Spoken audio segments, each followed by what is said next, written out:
নমস্কার বন্ধুরা, ভতেশ্বর study centre চ্যানেলে তোমাদের স্বাগতম।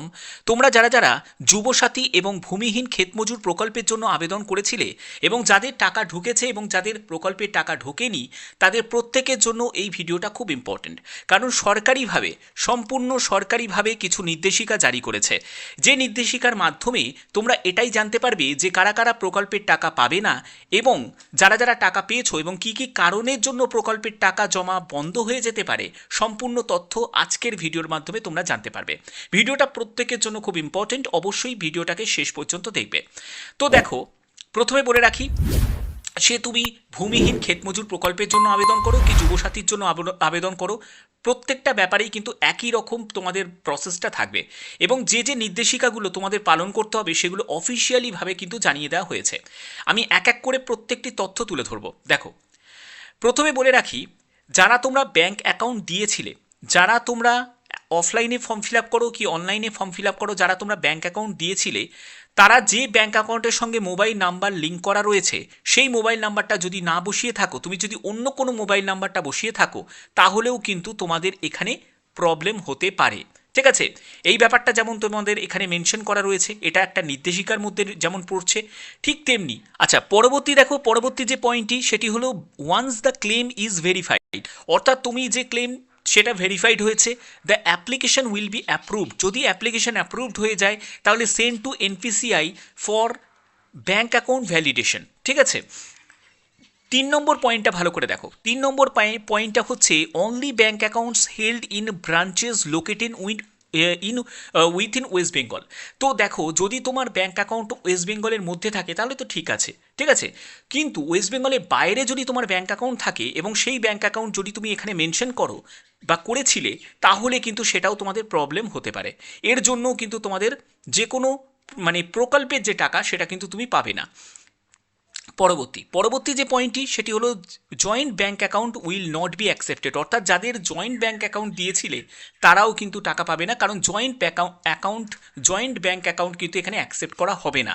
এখানে কিন্তু তোমাদের সিঙ্গেল ব্যাঙ্ক অ্যাকাউন্ট থাকতে হবে এবং সেই ব্যাঙ্ক অ্যাকাউন্ট কিন্তু তোমার নামেই থাকতে হবে।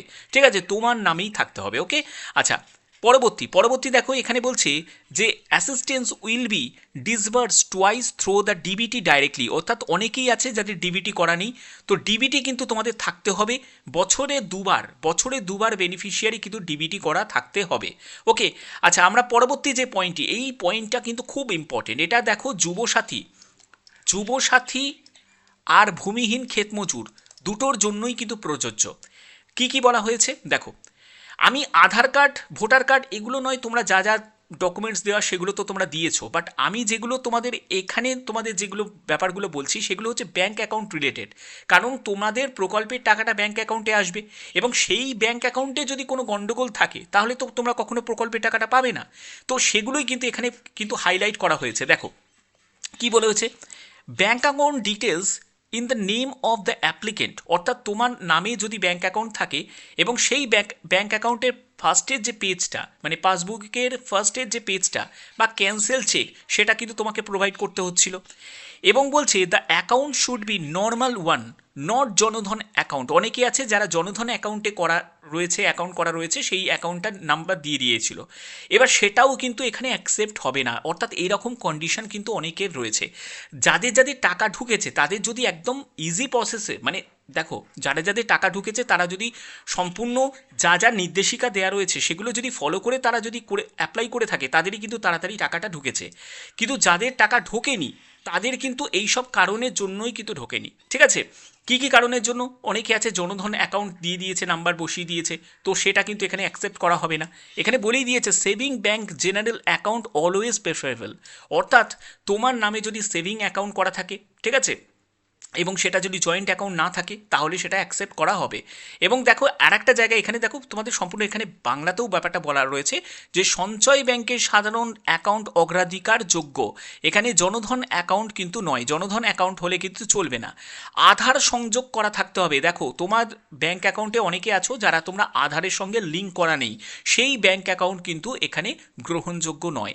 তারপরে দেখো, অপারেটিভ, কেওয়াইসি সম্পূর্ণ। অনেকে আছে যারা ব্যাঙ্ক অ্যাকাউন্ট অনেক বছর আগে করে রেখেছে, তারা সেটাকে মেনটেনও করে না, তারা কিন্তু কেওয়াইসিও জমা দেয়নি। তো কেওয়াইসি যদি তোমার না জমা দেওয়া থাকে, মানে নো ইওর কাস্টমার, সেটা যদি ব্যাংকের যদি না করানো থাকে, তাহলে সেক্ষেত্রে কিন্তু তোমাদের অ্যাকাউন্টে মানে প্রকল্পের টাকা ঢুকবে না। তো এইগুলো কিন্তু তারপর হচ্ছে সিবিএস এর সুবিধা সহ ব্যাংক শাখা পশ্চিমবঙ্গের মধ্যে হতে হবে। পশ্চিমবঙ্গের মধ্যে কিন্তু ব্যাংক অ্যাকাউন্ট হতে হবে। যে কোনো ব্রাঞ্চে হতে পারে, সেটা নিয়ে কোনো সমস্যা নেই। যে কোনো ব্যাংকে হতে পারে, কোনো সমস্যা নেই, সেটা প্রাইভেট হোক, গভর্নমেন্ট হোক, ঠিক আছে, কোনো ব্যাপার নয়। কিন্তু কন্ডিশন হচ্ছে একটা, সেটা হলো ওয়েস্ট বেঙ্গলের মধ্যেই তোমাদের ব্যাংক অ্যাকাউন্ট কিন্তু হতে হবে, ঠিক আছে। মোবাইল নাম্বার আবেদনকারীর ব্যাংক অ্যাকাউন্ট আধারের সাথে সংযুক্ত থাকতে হবে, এটা কিন্তু ভাইটাল। ব্যাংক অ্যাকাউন্টের সঙ্গে মোবাইল নাম্বার যেটা লিঙ্ক করা রয়েছে, সেই মোবাইল নাম্বারটাই কিন্তু তোমাদের মেনশন করা থাকতে হবে। যদি তুমি মেনশন করে থাকো তাহলে ব্যাপারটা ইজি প্রসেস। দেখো, যাদের যাদের টাকা ঢুকেছে তারা কিন্তু এমনি এমনি নয়, তারা কিন্তু অ্যাপ্লিকেশনে যে এটা ফিল আপ করেছিল তারা সম্পূর্ণ সঠিকভাবে ফিল আপ করেছে। এখানে কিন্তু তুমি এটা বলতে পারো না যে অনলাইনে যারা আবেদন করেছে তাদেরটাই তাড়াতাড়ি হয়েছে, যারা অফলাইনে করেছে তাদেরটা প্রবলেম হয়েছে, তা নয়। আমি অনেক ক্যান্ডিডেটের কাছে শুনলাম যারা অফলাইনে আবেদন করেছে তাদেরও কিন্তু প্রসেস একদম ইজি হয়ে গেছে, তাদের কিন্তু টাকা মানে প্রকল্পের টাকা ঢুকে গেছে। এবার সেটা কি করে হচ্ছে, সেটা কারণ হচ্ছে যারা তোমরা মানে যারা ফর্মটা ফিল আপ করেছিল একদম সঠিক তথ্য দিয়ে ফিল আপ করেছিল, সেখানে ব্যাংক অ্যাকাউন্টের সঙ্গে যে মোবাইল নাম্বারটা লিঙ্ক রয়েছে সেই মোবাইল নাম্বারটাই বসিয়েছে, যে আধার নাম্বারটা সঙ্গে যে তোমার ব্যাংক অ্যাকাউন্টের লিঙ্ক করা রয়েছে সেই ব্যাংক অ্যাকাউন্টটাই দিয়েছে। তাহলে সেইগুলো যদি সব কিছু যদি ওকে থাকে তাহলে কেন প্রবলেম হবে, ঠিক আছে, ব্যাপারটা বোঝাতে পারলাম। তো এগুলো কিন্তু এই যে যে কন্ডিশনগুলো তোমাদের সরকারি নির্দেশিকাভাবে যেগুলো একদম তোমাদের অফিসিয়ালিভাবে জানিয়ে দেওয়া হয়েছে, এগুলোই কিন্তু তোমাদের ফলো করতে হবে। এবং এগুলো ছাড়া কিন্তু তোমাদের কোনো রকমভাবে অ্যাকসেপ্ট করা হবে না। এবার মেন ব্যাপার হচ্ছে যাদের কিছু ভুলভ্রান্তি হয়ে গেছে, মানে ধরো আবেদন করেছিলে কিন্তু সেখানে যদি তোমার কোনো ভুলভ্রান্তি হয়ে থাকে, তাহলে সেই ভুলভ্রান্তিকে সংশোধন করার জন্য একটাই উপায়, তোমাদের যদি পরবর্তী সময় যখন তোমরা স্ট্যাটাসটা চেক করতে পারবে, তখন যদি তোমাদের দেখায় যে তোমাদের ওখানে পেন্ডিং রয়েছে বা রিজেক্ট রয়েছে, দেখো পেন্ডিং রয়েছে বা রিজেক্ট রয়েছে, এবার রিজেক্ট হলেও সেটার জন্য তোমাকে সেই প্রবলেমগুলোকে সলভ করার জন্য নিশ্চয়ই তোমাদের একটা মডিফিকেশন করার একটা সুযোগ সরকার থেকে দেবে। কিন্তু সেটা কবে দেবে এখনও পর্যন্ত সেটা সঠিকভাবে বলা সম্ভব নয়।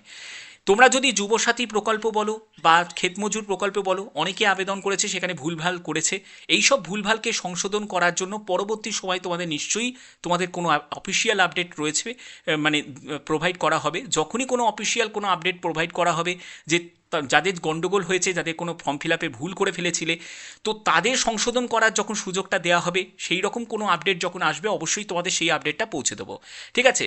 আপাতত ভিডিওর মাধ্যমে যে ইনফরমেশনটি ছিল সেটাই তোমাদের কাছে প্রোভাইড করলাম। যদি ভিডিওটা ভালো লাগে অতি অবশ্যই ভিডিওটাতে একটি লাইক করবে, চ্যানেলটিকে সাবস্ক্রাইব করে অবশ্যই কিন্তু তোমরা প্রত্যেকে বেল আইকনটাকে অল করে রাখবে। এখনের মতো এটুকুই, টাটা।